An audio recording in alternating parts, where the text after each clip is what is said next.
My name's Amaan. I'm from Tampa, Florida, Tampa and St. Pete area. I've been a Liberty Tax franchisee since 2014. First tax season was tax year 2014. So I started at the end of 2014, beginning of 2015. We have two offices. We have one in Tampa and one in St. Pete.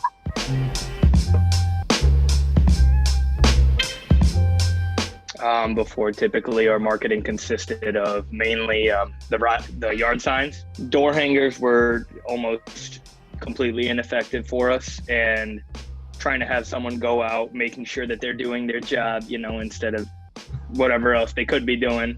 Mailers we've done, again, the percentage of people that we got from there, it's hard to say, but the reason I liked this season, I was able to kind of monitor exactly how many people were coming in from the digital marketing that we did through you guys.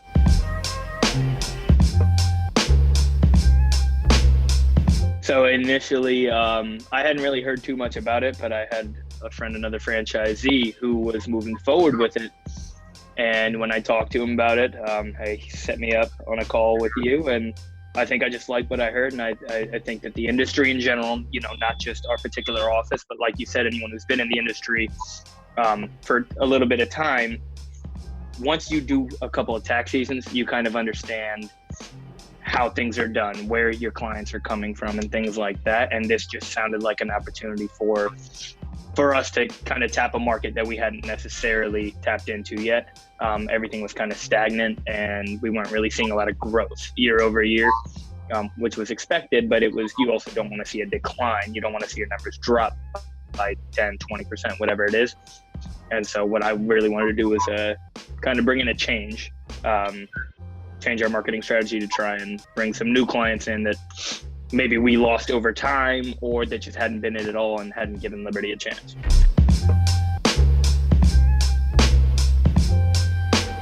My biggest concern as any business owner was, the cost of the actual program, the cost we were putting into marketing.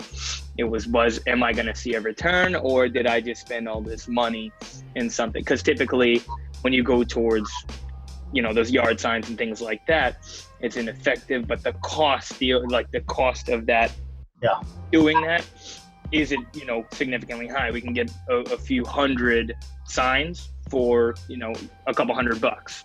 Yeah. Whereas digital marketing is a little more on the expensive side. So that was probably my biggest concern thinking about it. Am I ready to commit? But we had been doing the other things. It wasn't that we didn't do any signs at all like that, but I knew that we had been doing it for the past few years and hadn't necessarily seen a big chunk of growth or anything like that. And so I was, concerned with that.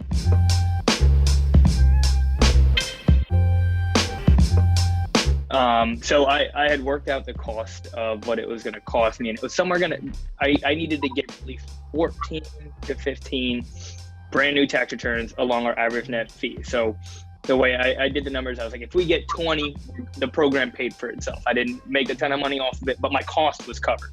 Yeah. Right. And that's how I look at it with the yard signs too. If I'm buying 500 yard signs to cover the cost, I need to, make sure someone comes in from at least two of the 500 we put out.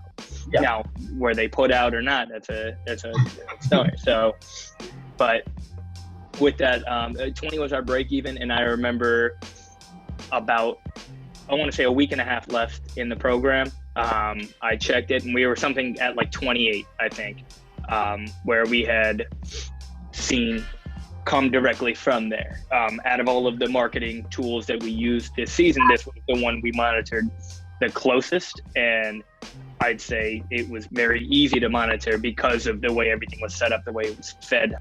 I think towards the end of the season, we ended up I think we had gotten 40 clients directly from that. Now that doesn't account for anyone that was referred, obviously, from those people, because some of them were just return clients that we had lost over the course of years because they moved down the street. Yeah. So just getting those clients back for whatever reason. So we did see some of that. I'd say around 40 is a safe number, if I'm remembering, correctly off the top of my head, as we got clients that we converted from that. Yeah. from just them seeing the promotion online and coming on it.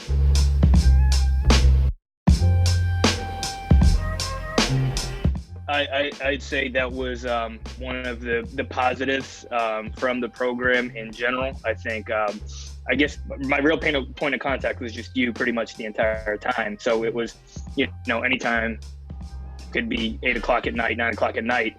If I have something where I have a client come in, and I remember we had a couple, because I had 2 people managing the spreadsheet. So, one click of a button, it's a spreadsheet. So things can happen. But I know that when we encountered little minor troubles like that, I never had an issue getting in touch with you or, anyone else trying to resolve those issues.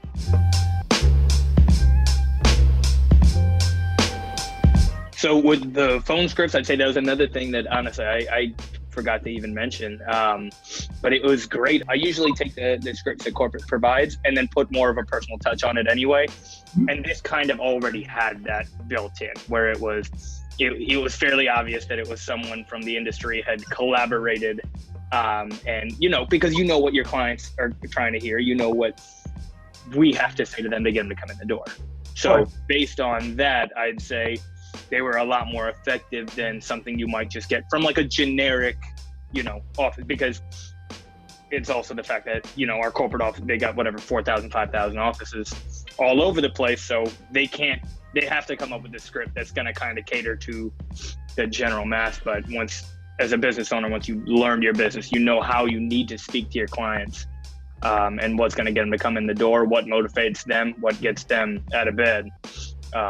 I think that script did a good job at targeting those clients.